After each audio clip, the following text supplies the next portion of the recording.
இன்னைக்கு ஏணிப்படிகளில் மாந்தர்கள் புக்கிலேருந்து அதித்தி உபச்சாரம் பற்றி சிவா பெரிவா 2 இடத்துல ஸ்பெசிஃபிக்காக அதை வேர்டை யூஸ் பண்ணி சொல்லியிருக்கா. பட் நிறைய இடத்துல எப்படி தெய்வங்கள் எதிர்பாராமல் வந்து அனுகிரகம் பண்ணிட்டு மறைஞ்சு போயிருக்கான்னு எழுதியிருக்கா. நிறையா வேறு வேறு கதைகள் எல்லாம் எழுதியிருக்கா. அப்போது வரச்சே நமக்கு யார் வரான்னு தெரியாது, வந்தது வந்து தெய்வம்னு அவள் போனப்புறம் தெரியும்.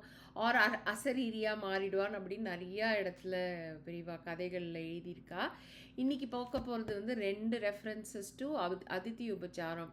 இந்த படிக்கிறச்சே எப்படி தோணுன்னாக்க, எப்படி நம்ம வந்து ஈவெண்ட் எல்லாம் பண்ணுறோம் இல்லையா, any event, it could be small or big, அதுக்கு நடுவில் தெய்வங்கள் வரா மாதிரி பெரியவா சொல்கிறதா எனக்கு தோணும்.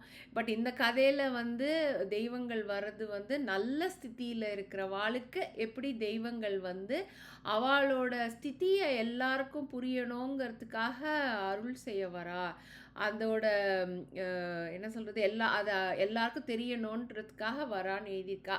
பட் இல்லைனாலுமே எனக்கு எப்போதுமே எனி ஈவெண்ட், மெயினாக பெரியவா ஈவெண்ட்லாம் வரைச்சே இது கூட்டத்துக்கு நடுவில் தெய்வங்கள் வருது, நம்மெல்லாம் என்ன பண்ணுறோன்னு பார்க்க வரா, அனுகிரகம் பண்ண வரா, நம்ம வரவாளை நல்லபடியாக ரெஸ்பெக்ட்ஃபுல்லாக வச்சுருக்கோமா, அனுப்புகிறோமா, அந்த மாதிரிலாம் பார்ப்பான்னு எனக்கு தோணும். நான் படிக்கிறச்சே உங்களுக்கே அதை நீங்கள் இமேஜின் பண்ணி பார்க்கலாம், அந்த செட்டப்பெல்லாம் எப்படி இருக்கும்னு. ஏன்னா இந்த 2 கதையுமே செட் இன் போலண்ட், யூரோப்பில் இருக்கிற போலண்டுங்கிற கண்ட்ரியில் த ஸ்டோரி இஸ் செட். ஒரு கப்பலோட நேம் வந்து பாசிஸ் அண்ட் ஃபில்மோன், இன்னொரு கப்பல் பேர் வந்து பயஸ்து தம்பதிகள், பயஸ்துன்னு வருது.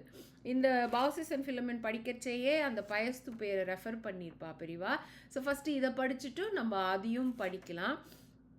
ஸோ பேஜ் நம்பர் 39ல் சப்செக்ஷன் 29G, மாறுவேஷத்தில் தெய்வ சோதனை ஏற்பவர் தெய்வ சாது. மாறுவேஷத்தில் தெய்வ சோதனை ஏற்பவர் தெய்வ சாதுங்கிறதுக்கு பேஜ் 42ல் அதோட கதை ஆரம்பம். வந்து பாசிஸ் அண்ட் ஃபில்மோன்.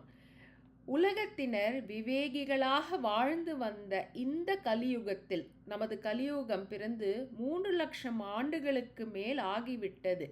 மக்கள் அனைவரும் நமது பண்பாட்டு அனைவற்றையும் கருத்துடன் ஏற்று வந்தனர்.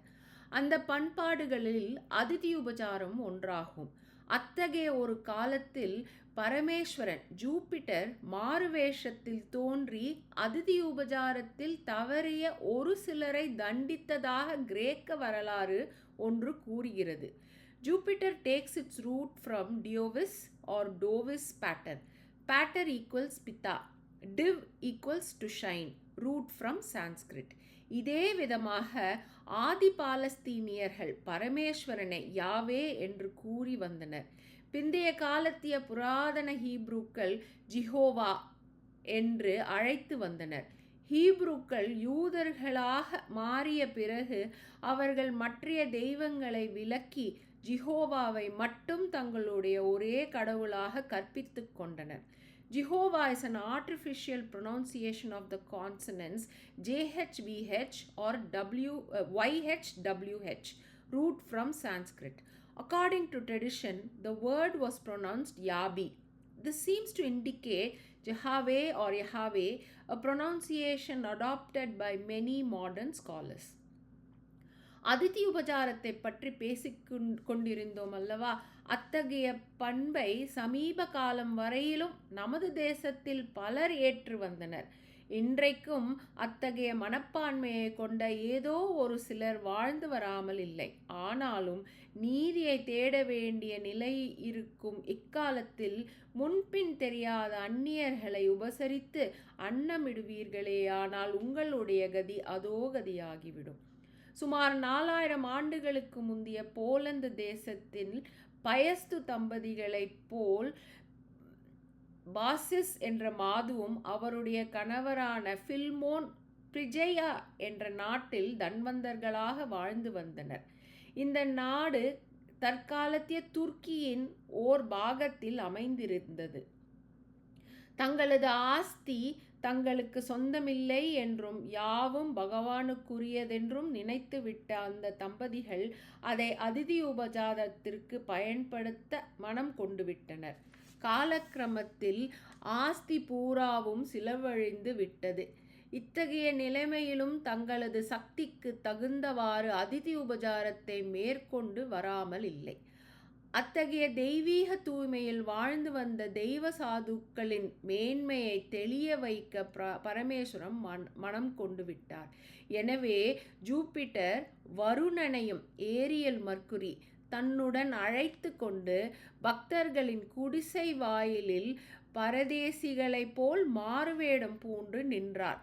யாரோ அந்நியர்கள் வாசலில் நிற்பதைக் கண்ட தம்பதிகள் வழக்கம் போல் ஜலப்பாத்திரத்தை கொண்டு அவர்களுடைய பாதங்களை அலம்பி புரோக்ஷணம் செய்வித்து கொண்டு விட்டு நமஸ்கரித்தனர். பிறகு மும்முறை அப்பிரதட்சிணமாக இடம் வந்து பவ்யத்துடன் உள்ளே சென்று ஆசனங்களிட்டு தங்களிடத்தில் இருப்பதை அளித்து உபசரித்தனர். அப்பிரதட்சிணமாக என்று கூறிவிட்டேன் அல்லவா, அதை சற்று விளக்குவோம். நமது சூரிய மண்டலமும் இதை போலுள்ள மற்றைய சில சூரிய மண்டலங்களுக்கு மற்றொரு பெரிய சூரியனை பிரதட்சிணமாக சுற்றி வருகின்றன. இதை அனுசரித்து துவாபர யுகம் முடியும் வரையில் உலக மக்கள் பிரதட்சிண முறையை ஏற்று வந்தனர். கலியுகம் பிறந்த பிறகோ நமது மண்டலத்தில் உள்ள கிரகங்கள் நமது சூரியனை அப்பிரதட்சிணமாக சுற்றி வரும் முறையை வகுத்து கொண்டன. ஆனால் மகரிஷிகள் உலகிலிருந்து அகல்வதற்கு முன்பு சில காலம் வரையில் அவர்கள் மானிட வாடையற்ற நமது தேசத்தில் மட்டும் வாசத்தை ஏற்று வந்ததால் ஆதி பிரதட்சிண முறையை இன்றும் நாம் பின்பற்றி வருகிறோம். இப்பொழுது தெய்வ சாதுக்களின் பக்கம் திரும்புவோம். இவர்கள் அதிதிகளை உபசரித்து கொண்டிருக்கும் போதே அந்த இரு தெய்வங்களும் பிரத்யட்சமாயின. அதே சமயத்தில் அந்த குடிசையும் ஓர் அபூர்வமான கோவிலாக மாறிவிட்டது. தெய்வங்கள் அவர்களை கோவிலின் பூஜகர்களாக நியமித்து அனுகிரகித்துவிட்டு மறைந்தன. முதிர்ந்த வயது வரும் வரையில் தெய்வ பணிகளை ஏற்று வந்த இவர்கள் தாங்கள் இருவரும் ஒரே சமயத்தில் பகவானை அடைய வேண்டும் என்ற பிரார்த்தனையை விடுவித்தனர். இவர்களுடைய கோரிக்கைக்கு இணங்கிய பகவானும் அசரீரியின் மூலம் அருள் புரிந்தார். கடைசியாக அவர்களுடைய கோரிக்கையை பகவான் நிறைவேற்றி வைத்ததுடன் அவர்களுடைய இரு உடல்களையும் 2 ஸ்தல விருட்சங்களாக கோவில் வாயிலில் அமைத்து அருளினார் அப்படின்னு எழுதியிருக்கா பெரியவா. ஸோ இதில் 2-3 இது நோட்டீஸ் பண்ணலாம். He's teaching us how the pronunciation and the roots come from Sanskrit. அது கொஞ்சம் எஜுகேஷனலாக இருக்கும். கதை பற்றி பேசச்ச எப்படி அதிதி உபசாரம் பண்ணணும் அண்ட் பண்ணாத போது பரமேஸ்வரன், ஸோ ஜூபிட்டரை தான் பரமேஸ்வரன் சொல்கிறா, தண்டிச்சான்னு எழுதியிருக்கா. How when you don't treat your guest properly, Jupiter பகவான் தான் பரமேஸ்வரன், அவர் எப்படி பனிஷ் பண்ணான்னு எழுதியிருக்கா. அதே ஜூபிட்டர் பகவான் தான் பாசிஸ் அண்ட் ஃபில்மோனை மர்க்குரி வருணனோட ஜூபிட்டரும் வருணனும் இவாளோட மகிமை எல்லாருக்கும் தெரியணுங்கிறதுக்காக எப்படி அவள் பிஹேவ் பண்ணுறான்னு பார்த்துட்டு ஒன்ஸ் அவள் பரிமாறி எல்லாம் சாப்பாடு போட்டப்புறம் தே கம் இன் பர்சன், பிரத்யக்ஷமாய் நிற்கிறச்சே இந்த 2 தம்பதிகளும் அவளுக்கு அனுகிரகம் பண்ணி அவள் வயது முதிர்ந்து, அதாவது அந்த வீடே கோவில் ஆயிடுத்து. ஸோ நல்ல கெஸ்ட்ஸை நம்ம ஹோஸ்ட் பண்ணி மரியாதையோடு ட்ரீட் பண்ணால் அப்படி ஆகுமோ அப்படின்னு நான் எப்போதும் யோசிப்பேன். ஸோ அந்த மாதிரி அந்த இடமே கோவிலாக மாறிடுறது. அப்புறம் வயசு முதிர்ந்த காலத்தில் அவள் 2 பேரையும் ஒரே டயத்தில் அவளை ஸ்தல விருட்சங்களாக அந்த டெம்பிள் வாசலில் 2 ட்ரீஸாக பெருமாள் அவளை பண்ணிடுறான்னு எழுதியிருக்கா.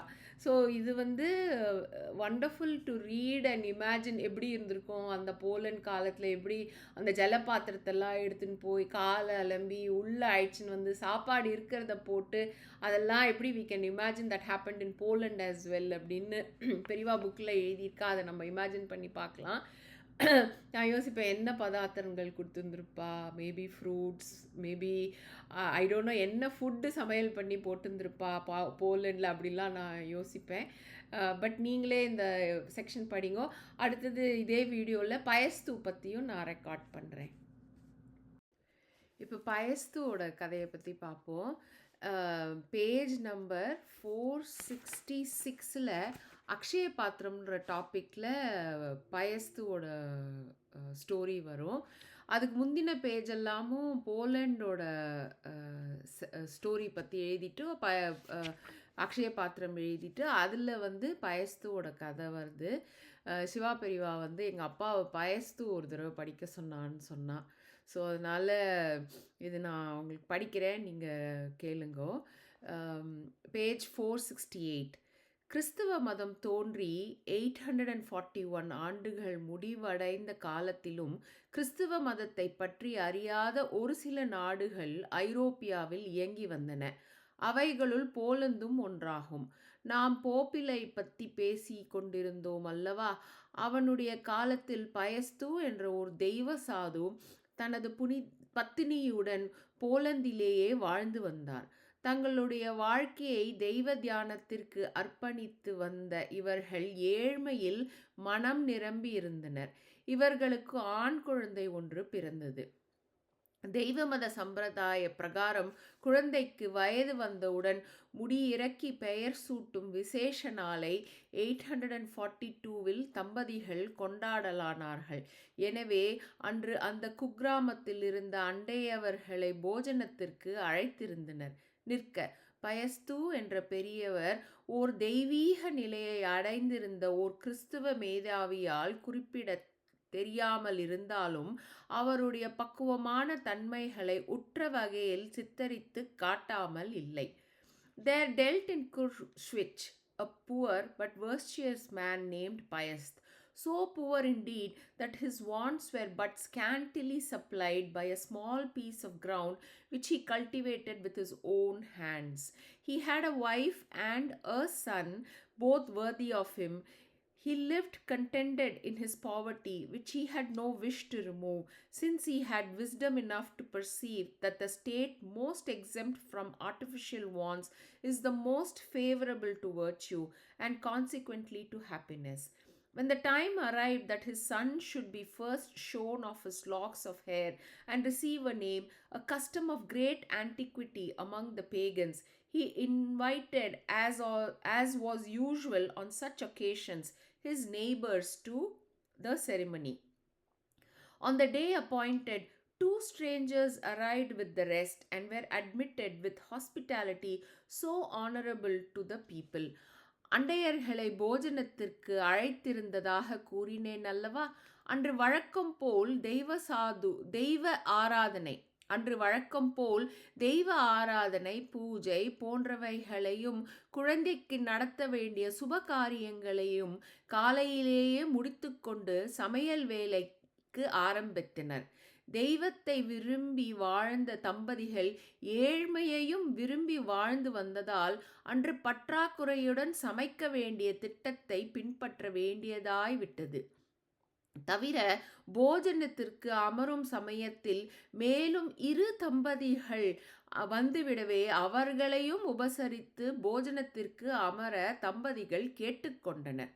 முடிவாக சமைக்கப்பட்டிருந்த பதார்த்தங்கள் விருந்தினர்களுக்கு சற்றேனும் காணாததை முற்றிலும் உணர்ந்த தம்பதிகள் தங்களை இத்தகைய இக்கட்டான நிலையிலிருந்து காப்பாற்ற தெய்வத்தை பிரார்த்தித்துவிட்டு பதார்த்தங்களை பகிர்ந்து பரிமாறினர். ஒரு தெய்வம் அல்ல, 2 தெய்வங்கள் தம்பதிகளை அனுகிரகித்தன. விருந்தினர்கள் பதார்த்தங்களை ஏற்க ஏற்க இலைகளில் பதார்த்தங்கள் பெருகிக்கொண்டே வந்தன. இந்த தெய்வீக அற்புதத்தை ஏற்ற தம்பதிகள் மெய்மறந்த தெய்வீக ஆனந்தத்தில் ஆழ்ந்தனர். ஆம், தெய்வ சாது ஓர் மகானாக மாறிவிட்டார். இந்த அதிசயத்தை கண்டு திகைத்து போன அண்டையர்களோ தம்பதிகளை நமஸ்கரித்து ஆசி வேண்டினர். தெய்வ கலாச்சாரத்தின் பிரகாரம் போஜனம் முடிந்த பிறகு விருந்தினர்களுக்கு மரியாதையுடன் நன்றி தெரிவித்து உபசரிப்பது ஓர் பண்பாடாகும். அதாவது விருந்தோம்புவரின் கோரிக்கை கிணங்க அவருடைய விருப்பத்தை நிறைவேற்றியதற்காக விருந்தினர்களிடத்தில் நன்றி தெரிவித்துக் கொள்வது ஓர் கடமையாகும். எனவே போஜனம் முடிந்தவுடன் விருந்தினர்கள் அனைவரும் அமர மகான் ஒவ்வொருவருக்கும் தனித்தனியாக நன்றி செலுத்திவிட்டு அழைப்பில்லாமல் வந்த அந்த இருவரையும் அணுகிய பொழுது அவர்கள் உட்கார்ந்திருந்த இடத்திலிருந்து மாயமாக மறைந்தனர். இந்த அற்புதத்தை கண்ணுற்ற பிறகுதான் வந்தவர்கள் தெய்வங்கள் என்பதையும் அவர்களே பதார்த்தங்களின் பெருக்கத்தை அக்ஷய பாத்திரம் அருளியதையும் தம்பதிகள் தெரிந்து கொண்டனர். சமீப காலத்திலும் தெய்வங்கள் இத்தகைய அனுகிரகத்தை அறிந்து நான் ஆச்சரியப்படுகிறேன். The portent was spread abroad with rapidity. Numbers daily flocked to the peasant's house to share his hospitality and to witness the miraculous increase of his provisions. A scarcity of good things that time afflicted the place through the influx of so many thousands who met for the choice of a government. All hastened to Pius, who entertained them with princely liberality during several successive weeks. Who so fit to rule was the universal cry. As this holy man, his favorite of gods, Prince and Palatine desisted from their respective pretensions and joined their suffrages to that of the people. Pius was elected in the year 842. To the vacant dignity, but so great was his reluctance to accept the glittering honor that he would have remained forever in his then humble condition had not the two identical strangers whom he found to be gods again favored him with a visit and prevailed on him to sacrifice his own ease to the good of the nation. The reign of Pius was the golden age of Poland. No foreign wars, no domestic commotions, but respect from without, abundance and contentment within. But respect from without, abundance and contentment within. Poland மீது படையெடுக்க காத்திருந்த அண்டைய ராஜ்யங்கள் பயஸ்துவின் மீது ஓர் பக்தியையும் பயத்தையும் ஏற்றன. இந்த மகானின் ஆட்சியில் நீதி நெறிகள் தாமாகவே இயங்கின. இந்த மகான் ஆட்சி புரியவில்லை. ஓர் சிம்மாசன பதவியை வகித்து வந்தாலும் அவர் ஓர் மகானாகத்தான் வாழ்க்கையை ஏற்று வந்தார். அழைப்பில்லாமல் வந்த இரு தெய்வங்களும் மறுபடியும் இவர் முன்பு தோன்றி ராஜ்யத்தை ஏற்றுக்கொள்ள இடாமல் இருந்திருந்தால் மகான் தனது குடிசையை விட்டு அகன்று இருக்க மாட்டார். பயஸ்து மகான் ஆட்சி புரியவில்லை என்று கூறினேன். அதாவது அவருடைய ராஜ்யத்தில் பிரஜைகள் தவறுகள் கூட புரியவில்லை என்பது அதன் பொருளாகும். விவேகிகள் ஆட்சியை நல்லாட்சி என்றும் சிறந்த விவேகிகளின் ஆட்சி தூய ஆட்சியும் என்று கூறலாம். பொதுவாக நல்ல ஆட்சியில் உத்தமர்களாக விளங்கும் மேதைகளுக்கு சிலைகள் அமைக்கலாம். பரம உத்தமர்களின் பெயர்களை பொன்னாலும் பொறிக்கலாம். அவர்களுடைய பெயரில் ஸ்தாபனங்களை நிறுவலாம். குற்றவாளிகள் தோன்றினால் அழித்தும் விடலாம். நிற்க ஓர் நல்லாட்சியில் உத்தமர்களுக்கு மட்டும் சிலைகள் அமைப்பதைப் போல பிரஜைகள் அனைவரும் உத்தமர்களாக விளங்கும் ஓர் தூய ஆட்சியில் எவருக்கும் சிலைகளை அமைக்கும் பிரச்சனையே நேரப்போவதில்லை. பிரஜைகளிடையே தூய்மை வேர்ச்சியூ சகஜமாக இயங்கும் ஒரு நாட்டில் சிலைகளுக்கு தேவையில்லை என்பதே அதன் பொருளாகும். இத்தகைய பிரஜைகளை பற்றி ஓர் மேற்கத்திய பேராசிரியர் அவர்களின் தூய்மையை தண்ணீரில் எழுதினால் போதும் என்றும் அதே நாட்டில் ஓர் தவறான செய்கை நேர்ந்துவிட்டால் அதை பித்தளையில் பொறிக்க வேண்டும் என்பதுமான ஓர் உன்னதமான கற்பனையை வெளியிட்டிருக்கிறார். That's a few bad deeds be written in brass and those of virtue in water. இந்த நால்வரின் ஆட்சியில் ஏதாவது ஓர் சரித்திர நிகழ்ச்சி கூட இடம் காணாததை நினைத்து இந்த மேதாவி ஆச்சரியம் தெரிவித்திருக்கிறார். Of the same pacific disposition and of the same estimable virtues of his forefathers was Semamim's law, the last prince.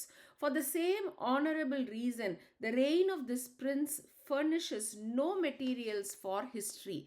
The tranquil, unobtrusive virtues must be satisfied with self-appropriation and consciousness of the divine favor. Only the more splendid and mischievous quality attain immortality. Semamin's law, however, has one claim to remembrance which posterity has not failed to recognize.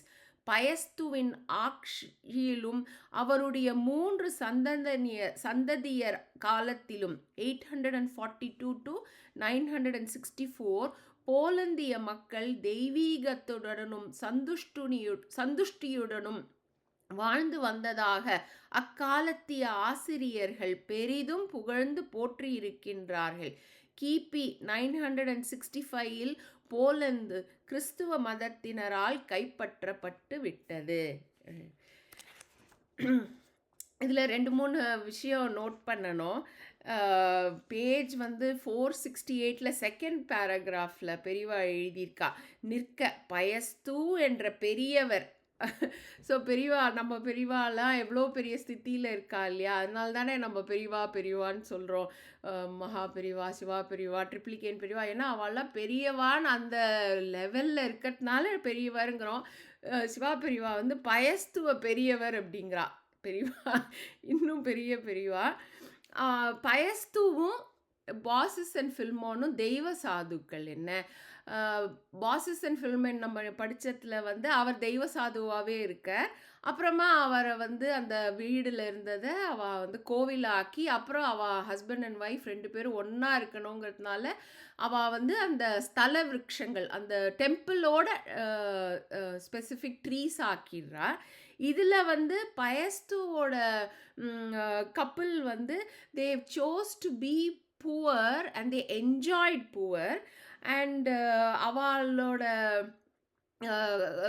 சாப்பாடு இல்லை காசு, but அந்த பற்றாக்குறையுடன் சமைச்சும் இருக்கிறவாளுக்கெலாம் போட ஆரம்பித்ததும் அந்த பதார்த்தங்கள்லாம் ஜாஸ்தி ஆகிறதுன்னு எல்லாருக்குமே புரிஞ்சிடுறது. அப்போது வந்து நிறைய பேர் they flock to their house to experience how material items are மல்டிப்ளைங்னு எழுதியிருக்கா. அடுத்த பேஜில் இங்கிலீஷில் எழுதியிருக்கா. அப்போது வந்து அந்த இதில் எழுதியிருக்கிறதுல வந்து சொல்கிறா, but respect from without. So நம்மலாம் இப்போது ஒரு இடத்துல ஒரு ஒரு ஃபேம் இல்லைன்னா ஒரு படோடாபம் இருக்கிறச்சே தான் we go and show respect or we think they are respectable. But இதில் பார்த்தேன்னாக்க பட் ரெஸ்பெக்ட் ஃப்ரம் வித்தவுட், ஒன்றுமே இல்லாத இடத்துல அவளுக்கு ரெஸ்பெக்ட் இருந்தது.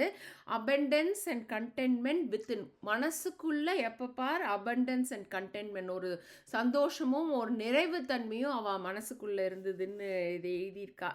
இது நிஜமாவே நம்ம எல்லாரும் யோசிக்கணும். Just because there is money, just because there is fame, just because there is attention now these days media, right, doesn't mean that is all correct, right? ஒன்றுமே இல்லாத இடத்துலையும் நமக்கு பெரியவாலாம் தெரியவா, சிம்பிளாக இருக்கிற இடத்துலையும் பெரியவா இன்னும் நிறையாவே நமக்கு தெரியவா. அப்புறம் இது நான் வந்து எக்ஸ்ட்ராப்புலேட் பண்ணுறேன், இல்லை அப்படி பெரியவா எழுதலை, பட் நான் இந்த மாதிரி படிக்கிறச்சே அதான் யோசிப்பேன். அப்புறம் வந்து இது ரொம்ப இன்ட்ரெஸ்டிங். அந்த 2 பேர் வரா இல்லையா பயஸ்துவ வீட்டுக்கு, அந்த 2 பேர் தான் அப்புறமா மறைஞ்சும் போயிடுறா, பதார்த்தங்கள்லாம் ஜாஸ்தியாகுது. அந்த 2 பேரும் திருப்பி பயஸ்துவுக்கு முன்னாடி வந்து they insist that he becomes the king of that area.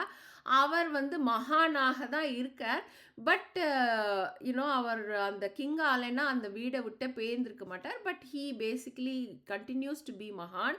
மகான் நல்ல ஆக்ஷியே புரியலேங்கிறா. ஏன்னா people were naturally good. People didn't make any mistakes. So மகானுக்கு அங்கே வேலையே இல்லை. He just had a ceremonious position மாதிரி எழுதியிருப்பா.